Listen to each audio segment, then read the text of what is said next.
کہ شاید ملہوترا کسی اور شخص کو پکڑ لایا ہے، لیکن جلدی اندازہ ہو گیا کہ یہ وہی پیری مریدی والا عبداللہ ہے۔ عبداللہ کی آنکھیں سرخی مائل اور چمکدار تھیں۔ پہلی نظر میں ہی وہ مجھے ایک چالاک اور گہرا شخص دکھائی دیا۔ بہرحال اس وقت کچھ ڈرا ڈرا سا تھا۔ میں نے پہلے تو اس کا رہا سہا اعتماد بھی دور کرنے کی کوشش کی۔ جب وہ کافی سے زیادہ ڈر چکا تو میں نے اس سے ریشما کے گھر والوں کے بارے میں پوچھ گچھ شروع کی۔ وہ تھوڑا سا جھجکا۔ میں نے سرد لہجے میں کہا، دیکھ میاں، میں دم درود کا منکر نہیں ہوں، لیکن میرے پاس جو جن ہے وہ ایک بار تجھ سے چمٹ گیا تو سارے وظیفے دھرے رہ جائیں گے۔ اگر 20 سال جیل کاٹنے کا ارادہ ہے تو خوشی سے چپ رہو، ورنہ سب کچھ صاف صاف کہہ دو۔ اس نے اٹک اٹک کر جو باتیں بتائیں ان کا لب لباب یہ ہے، ریشما کے والد ملک رب نواز کے دونوں بڑے بیٹے 5-6 مہینے سے ایک مقدمے میں جیل بھگت رہے ہیں۔ چھوٹا بیٹا گھر میں ہے، لیکن وہ بے ساکھیوں کے سہارے چلتا ہے۔ اس سے یہ امید نہیں کی جا سکتی کہ اس نے تحریک قتل کی واردات کی ہو۔ رب نواز خود کافی بوڑھا ہو چکا ہے اور یوں بھی بیمار رہتا ہے۔ عبداللہ کی باتوں سے ظاہر ہوتا تھا کہ وہ رب نواز اور اس کے بیٹوں کو بے قصور ثابت کرنے کی کوشش کر رہا ہے۔ میں نے ایک بار پھر اسے آنکھیں دکھائیں تو اس نے کہا، تھانے دار صاحب، اگر رب نواز کے دونوں بیٹے جیل میں نہ ہوتے تو میں یقین سے کہہ سکتا تھا کہ واردات میں ان کا ہاتھ ہے، کیونکہ پچھلے دنوں انہیں معلوم ہو گیا تھا کہ لطیف رامپورے میں رہتا ہے۔ انہوں نے جیل سے رہا ہوتے ہی اس کا کام تمام کرنے کا منصوبہ بنایا ہوا تھا۔ میں نے سخت لہجے میں کہا، اس کا مطلب ہے کہ تمہیں اس منصوبے کا علم تھا، پھر بھی تم نے پولیس کو اطلاع نہیں دی؟ کیا میں تمہیں بھی ان کا ساتھی سمجھوں؟ جی نہیں جی۔ وہ بری طرح گڑبڑا گیا اور بے گناہی کی قسمیں کھانے لگا۔ میری نظروں میں اس کا کردار کچھ مشکوک ہو گیا تھا۔ بہرحال میں نے اس شرط کے ساتھ اسے جانے کی اجازت دے دی کہ وہ کسی کو اس بارے میں کچھ نہیں بتائے گا اور اطلاع دیے بغیر تھانے کی حدود سے باہر نہیں جائے گا۔ وہ اٹھ کر گیا ہی تھا کہ لطیف کا چچا رحمت آ گیا۔ میں نے اسے خود تھانے بلوایا تھا۔ میرے ذہن میں ایک خیال پیدا ہوا تھا کہ ہو سکتا ہے کہ رحمت کا اس قتل میں کوئی ہاتھ ہو۔ بھائیوں کے ساتھ اس کی دشمنی اس کی غلط بیانی سے ظاہر ہو گئی تھی۔ اس نے اپنے بھتیجوں کاسو پہلوان وغیرہ کا جو نقشہ کھینچا تھا وہ اس سے بالکل مختلف نکلے تھے۔ لطیف کی طرح وہ بھی خاندان برادری سے کٹا ہوا تھا۔ ہو سکتا ہے اس نے بھائی کی دشمنی بھتیجوں سے نکالی ہو، بھتیجے کا گھر برباد کر کے اسے والدین سے لڑانے کی کوشش کی ہو۔ میں نے اس سے چند سوالات کیے۔ اس کی باتوں سے پتہ چلا کہ وہ لطیف کے گھر صرف 2-3 دفعہ آیا تھا۔ ہاں، لطیف اور ریشما اس کے گھر آتے جاتے رہتے تھے۔ میں نے اس سے کہا، ریشما واردات کے روز اپنے بچوں کو نہلا دھلا کر کہیں روانہ ہوئی تھی۔ اس نے پڑوس کی عورت سے کہا تھا کہ وہ کل آئے گی۔ تمہارے گھر کے علاوہ وہ کہیں آتی جاتی بھی نہیں تھی۔ تمہارا کیا خیال ہے، وہ تمہارے ہاں آ رہی تھی؟ رحمت نے کہا، وہ صرف 1 ہفتہ پہلے ہمارے ہاں آئی تھی، اور پھر جس راستے پر وہ جا رہی تھی وہ ہمارے گاؤں کو نہیں جاتا۔ میرا خیال ہے کہ وہ کہیں اور جا رہی تھی۔ تھوڑی دیر کے بعد میں نے اسے جانے کی اجازت دے دی۔ جب وہ چلا گیا تو میں نے ایک مخبر اس کے پیچھے لگا دیا۔ اب میں نے اس بات پر غور کرنا شروع کیا کہ ریشما واردات کے روز جا کہاں رہی تھی۔ مجھے اندازہ ہوا کہ ریشما کے سلسلے میں میری معلومات ابھی کافی محدود ہیں۔ میں نے اس کی پڑوس کی 2 عورتوں کو پھر تھانے بلایا اور نئے سرے سے پوچھ گچھ کی۔ دونوں عورتوں نے بتایا کہ ریشما مہینے میں 1 بار اپنے کسی چچا سے ملنے جایا کرتی تھی۔ اس کے علاوہ وہ کہیں آتی جاتی نہیں تھی۔ میرے سوال پر کہ اس کے گھر کون کون آتا تھا، ایک عورت کچھ یاد کرتے ہوئے بولی، محلے کی عورتوں کے علاوہ صرف ایک نوجوان لڑکی کبھی کبھی اس سے ملنے آتی تھی۔ یہ ایک اہم اطلاع تھی۔ میں نے ان سے اس نوجوان لڑکی کا نام پوچھا۔ انہوں نے بتانے سے معذوری ظاہر کی یا شاید پریشانی کی وجہ سے انہیں یاد نہیں آ رہا تھا۔ انہوں نے بتایا کہ وہ سنہری بالوں والی ایک خوبصورت لڑکی تھی اور ساتھ والے گاؤں سے آئی تھی۔ میں نے پوچھا، کیا وہ خاص طور پر صرف ریشما ہی سے ملنے آئی تھی؟ ایک عورت کو کچھ یاد آ رہا تھا۔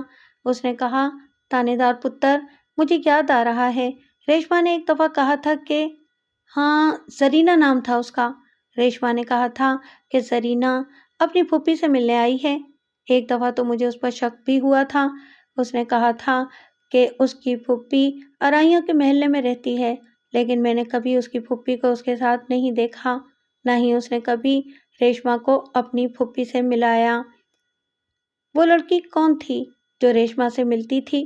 میں نے اپنے مخبروں کو ارائیوں کے محلے میں چھان بین کرنے کو کہا، لیکن زرینہ اور اس کی پھوپھی کا کوئی سراغ نہیں ملا۔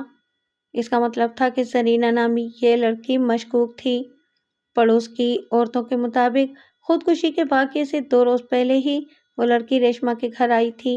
ہو سکتا تھا اس لڑکی کی ریشما کے ہاں آمد و رفت کا قتل سے گہرا تعلق ہو، لیکن اس لڑکی کا پتہ کیسے چلایا جائے؟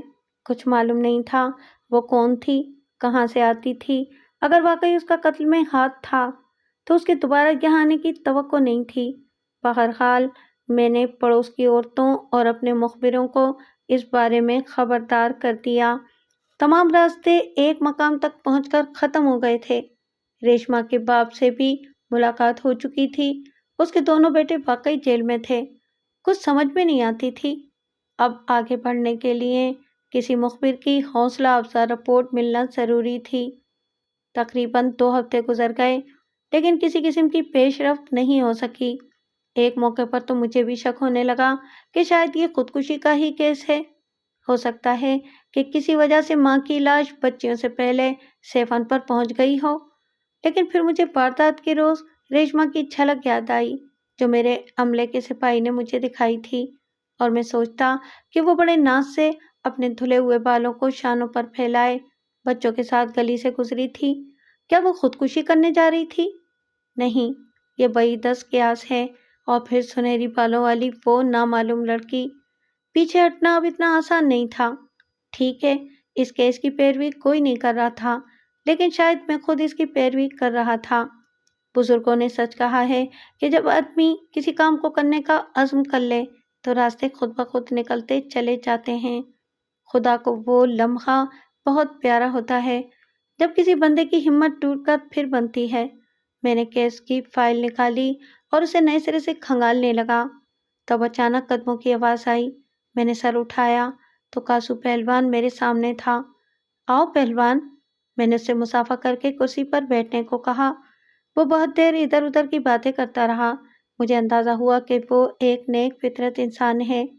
اپنے چھوٹے بھائی کی 1000 خامیوں کے باوجود اسے اس سے محبت تھی۔ اس وقت بھی وہ اس کی قبر پر فاتحہ پڑھنے کے لیے آیا تھا۔ باتوں باتوں میں اس نے عبداللہ کا ذکر کیا اور بتایا کہ وہ بڑا فریبی آدمی ہے۔ اس کی پیری فقیری سب ڈھونگ ہے۔ ایک دفعہ اس نے ایک کمسن لڑکی کو جن نکالنے کے بہانے کمرے میں بند کر لیا۔ بعد میں لڑکی نے والدین سے شکایت کی کہ پیر صاحب اسے بے لباس ہونے کو کہہ رہے تھے۔ ریشما کے گھر والوں کو اس میں نہ جانے کیا نظر آتا ہے، ورنہ اس کے اپنے گاؤں والے بھی اسے منہ نہیں لگاتے۔ اس کی باتوں سے یہ بھی پتہ چلا کہ عبداللہ پوست کا نشہ کرتا ہے۔ پوست کے ذکر پر میں چونک گیا۔ مقدمے کی فائل میرے سامنے ہی پڑی تھی۔ میں نے لطیف کی پوسٹ مارٹم رپورٹ نکالی۔ کیمیکل ایگزامنر کے مطابق متوفی کے معدے میں پوست کے اجزاء پائے جاتے تھے۔ دوسرے نشوں کی نسبت پوست کا استعمال اتنا عام نہیں کیا جاتا۔ اس اتفاق نے مجھے کچھ سوچنے پر مجبور کر دیا۔ عبداللہ جو پہلے ہی میری نظروں میں مشکوک تھا اب اور مشکوک ہو گیا۔ میں نے اگلے روز پہلا کام یہ کیا کہ مہندی پور کے ایک خاص مخبر کو عبداللہ کی نگرانی پر لگا دیا۔ مخبر نے تیسرے ہی روز ایک چونکا دینے والی خبر سنائی۔ اس نے بتایا کہ سنہرے بالوں والی ایک لڑکی عبداللہ سے ملنے اس کے ڈیرے پر آتی ہے۔ کل شام بھی وہ اس سے ملنے آئی تھی۔ دونوں نے کوئی 2 گھنٹے تنہائی میں گزارے۔ لگتا ہے کہ ان دونوں میں پیری مریدی کے علاوہ بھی کوئی رشتہ ہے۔ یہ بہت اہم خبر تھی۔ میں نے مخبر کو شاباش دے کر واپس بھیجا اور اسے کہا کہ احتیاط سے نگرانی کا کام جاری رکھے۔ مسئلہ کچھ الجھ رہا تھا، لیکن یہ بڑی بات تھی کہ سنہری بالوں والی لڑکی کا کھوج خورا مل گیا تھا۔ ریشما کے والدین اور عبداللہ کا رابطہ تو سمجھ میں آتا تھا، لیکن یہ سنہری بالوں والی لڑکی کون تھی؟ یہ ظاہر ہو گیا تھا کہ اس واردات میں اس لڑکی کا کردار کسی نوعیت کا تھا۔ 2 صورتیں ہی ہو سکتی تھیں کہ عبداللہ نے اس لڑکی سے کام لیا تھا یا وہ عبداللہ سے کام لے رہی تھی، اور اگر وہ اس سے کام لے رہی تھی تو کیوں؟ اسے ریشما کے قتل سے کیا فائدہ پہنچ سکتا تھا؟ وہ لطیف سے شادی کرنا چاہتی تھی، اس سے کوئی انتقام لے رہی تھی۔ کس چیز کا انتقام؟ اس روز کافی گرمی پڑ رہی تھی۔ میں ایک چھوٹے سے ہوٹل کے اندر کرسی پر بیٹھا تھا۔ سامنے بسوں کے اڈے پر پولیس کے 6 جوان سادہ کپڑوں میں گھوم رہے تھے۔ مخبر کی اطلاع کے عین مطابق سرینا بس اڈے پر پہنچ چکی تھی۔ اس نے بوز کی رنگ کی ایک لمبی سی چادر اوڑھ رکھی تھی۔ ایک بڑا سا صندوق اس کے قدموں میں پڑا تھا۔ وہ بے چینی سے ٹانگوں کے اسٹینڈ کی طرف دیکھ رہی تھی۔ وہ 22-23 سال کی ایک خوبصورت لڑکی تھی۔ دھوپ کی وجہ سے اس کا رنگ بالکل سرخ ہو رہا تھا۔ اس نے ہاتھوں میں سونے کی چوڑیاں پہن رکھی تھیں۔ بسوں کے کنڈکٹر اور ڈرائیور اسے گھور گھور کر دیکھ رہے تھے۔ شاید اسی لیے وہ کچھ گھبرائی ہوئی نظر آتی تھی۔ وہ بار بار چادر کے پلو سے چہرہ ڈھانپنے کی کوشش کر رہی تھی۔ 12 بجے کے قریب ایک ٹانگے سے عبداللہ اترتا ہوا دکھائی دیا۔ اس نے سفید شلوار قمیض پہن رکھی تھی۔ وہ تیز تیز قدم اٹھاتا سیدھا سرینا کے پاس پہنچا۔ دونوں تھوڑی دیر خسر پسر کرتے رہے۔ پھر عبداللہ نے ٹکٹیں لیں اور وہ دونوں چنڈی گڑھ جانے والی بس میں سوار ہو گئے۔ یہ بس اس ہوٹل کے عین سامنے کھڑی تھی جس کے اندر میں بیٹھا ہوا تھا۔ تھوڑی دیر بعد ASI ملہوترا اور پولیس کے 2 جوان بس میں داخل ہوئے۔ انہوں نے عبداللہ اور سرینا سے کہا کہ وہ دونوں نیچے اتر آئیں۔ عبداللہ شاید پولیس والوں کو پہچان نہیں سکا تھا۔ اس نے کہا، کیا بات ہے جوانوں، جو بات کرنی ہے یہیں پر کرو۔ اتنے میں سرینا بھی پٹاخ پٹاخ بولنے لگی۔ وہ بڑی ہوشیار عورت دکھائی دیتی تھی۔ بس کی تمام سواریاں یہی سمجھ رہی تھیں کہ وہ اس کی بیوی ہے جو اپنے خامد کی حمایت میں بول رہی ہے۔ اس کے اس طرح بولنے سے عبداللہ بھی شیر ہو گیا تھا اور اڑ کر اپنی سیٹ پر بیٹھا ہوا تھا۔ میں اطمینان سے چلتا ہوا باہر نکلا۔ میرا چہرہ دیکھ کر عبداللہ کی سٹی گم ہو گئی۔ سرینا ابھی تک بولے جا رہی تھی۔ میں نے عبداللہ کو ایک موٹی سی گالی دی اور گردن سے دبوچ کر کہا، اوئے، تجھے تو میں نے کہا تھا کہ مجھے بتائے بغیر گاؤں سے باہر نہ جانا۔ تو کدھر کو جا رہا ہے؟ پھر میں اسے بالوں سے گھسیٹتا ہوا باہر لے آیا۔ اب سرینا اونچی آواز میں واویلا کر رہی تھی۔ اس کے چہرے کے تاثرات یکدم بدل گئے تھے۔ میں نے بڑی نرمی سے پوچھا، بی بی، تم اس لفنگے کے ساتھ کہاں؟ مجھے معلوم تھا وہ کیا جواب دے گی۔ کہنے لگی، تھانے دار صاحب، یہ مجھے دھوکے سے یہاں لایا ہے، میں اپنی مرضی سے نہیں آئی۔ گھبراہٹ میں لوگ ایسی ہی الٹی سیدھی ہانکنے لگتے ہیں۔ میں نے بوٹ کی ٹھوکر عبداللہ کی کمر پر لگا کر کہا، چل ہاں پتر، ذرا تھانے، تیری پیری مریدی میں دیکھتا ہوں۔ سرینا کو صورتحال اور اپنے بیانوں کی گڑبڑ کا بالکل اندازہ نہیں ہوا تھا۔ میں چاہتا بھی یہی تھا، ورنہ جس قسم کی وہ لڑکی تھی، تانے جاتے جاتے اس نے بے حد شور مچانا تھا۔ عام سی واردات تھی، لیکن شام سے پہلے پہلے سرینا اور عبداللہ نے سب کچھ اکل دیا۔ کیس بالکل واضح تھا۔ سرینا نے اپنے کردار سے عورت کا ایک نہایت گھناؤنا روپ پیش کیا تھا۔ وہ ریشما کی رشتہ دار اور نہایت قریبی سہیلی تھی۔ دراصل وہ بھی لطیف سے محبت کرنے لگی تھی، لیکن لطیف صرف ریشما کو چاہتا تھا۔ سرینا حالانکہ ریشما سے زیادہ خوبصورت تھی، لیکن ہزار کوشش کے باوجود وہ لطیف کو اپنی جانب مائل نہیں کر سکی۔ وہ لطیف پر جان دیتی تھی اور لطیف ریشما کا دیوانہ تھا۔ وہ ایک عرصے تک چپکے چپکے رقابت کی آگ میں جلتی رہی۔ بعد میں لطیف ریشما کو نکال کر لے گیا۔ یہ زرینہ ہی تھی جس نے سب سے پہلے لطیف کا کھوج لگایا۔ اس مقصد کے لیے اس نے جھاڑ پھونک کرنے والے عبداللہ کو اپنے ساتھ ملا لیا۔ اپنے حسن کی چکا چوند دکھا کر اس نے عبداللہ کو مجبور کیا کہ وہ لطیف اور ریشما کا سراغ لگائے۔ جب ان کا سراغ مل گیا تو اس نے ایک نیا کھیل شروع کیا۔ وہ ریشما کا گھر برباد کرنے کی نیت لے کر اس کے پاس پہنچی۔ اس نے یوں ظاہر کیا جیسے ان کی ملاقات اتفاقاً ہو گئی ہے۔ ریشما نے اس پر یقین کر لیا اور بچپن کی سہیلی سے اپنے تمام دکھ سکھ بیان کیا۔ اس نے زرینہ کو بتایا کہ اس کا خامد نرینہ اولاد کی شدید خواہش رکھتا ہے۔ اگر اس دفعہ بھی اس کے ہاں لڑکا پیدا نہ ہوا تو لطیف کا رویہ بدل جائے گا اور ان کی گھریلو زندگی تلخ ہو جائے گی۔ زرینہ کے لیے یہ صورتحال نہایت سازگار تھی۔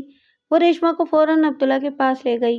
عبداللہ نے بھولی بھالی ریشما کو چند ہی ملاقاتوں میں اپنے فقیری شکنجے میں جکڑ لیا۔ وہ جھاڑ پھونک کے لیے اسے وقتاً فوقتاً اپنے گھر بلانے لگا۔ ریشما بیچاری ان باتوں کو نہیں سمجھتی تھی۔ وہ اپنے مجازی خدا کو خوش کرنے کے لیے سب کچھ کر رہی تھی، اس کے دل میں بس یہی آرزو تھی کہ کسی طرح لڑکے کی ماں بن کر اپنے محبوب خامد کو خوش کر سکے۔ دوسری طرف زرینہ لطیف سے ملی اور بڑی ہوشیاری سے اس کے دل میں ریشمہ کے خلاف شبہات ابھرنے لگی۔ ان کی ازدواجی زندگی میں دراڑیں پڑنے لگیں۔ پھر ایک روز زرینہ نے عبداللہ سے کہا کہ وہ ریشمہ کو رات کے وقت اپنے پاس بلائے۔ عبداللہ نے ایسا ہی کیا۔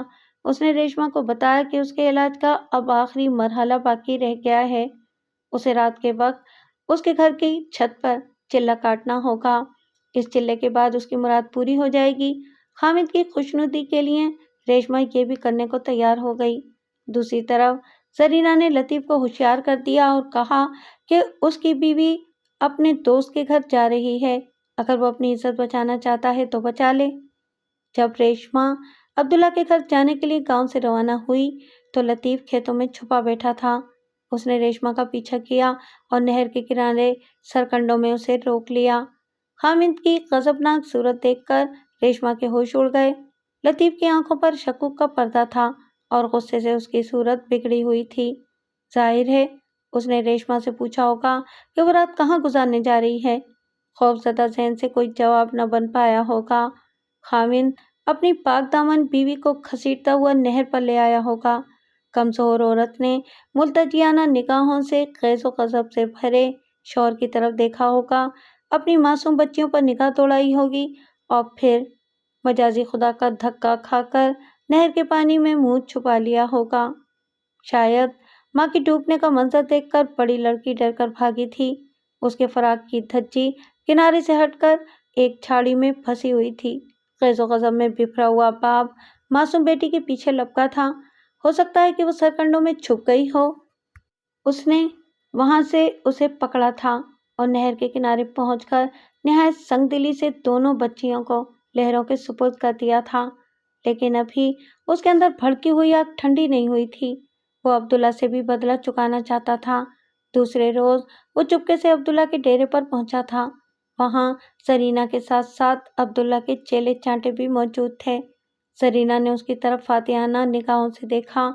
ایک لمحے میں لطیف سب کچھ بھانپ گیا۔ اس کی آنکھوں پر بندھی ہوئی پٹی ایک ہی جھٹکے سے اتر گئی۔ وہ اپنے اصل دشمن کا چہرہ بے نقاب دیکھ رہا تھا۔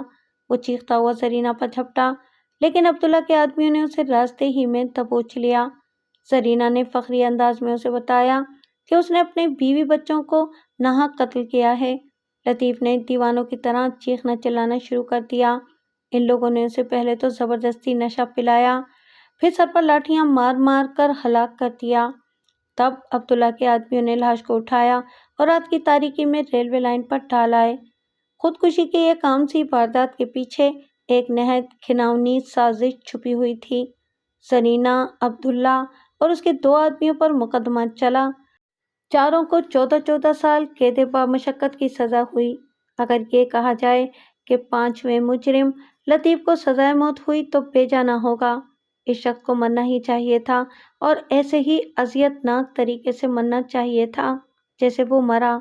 اس نے بے گناہ بیوی اور معصوم بچوں کو صفائی کا موقع دیے بغیر موت کی سزا دے دی تھی۔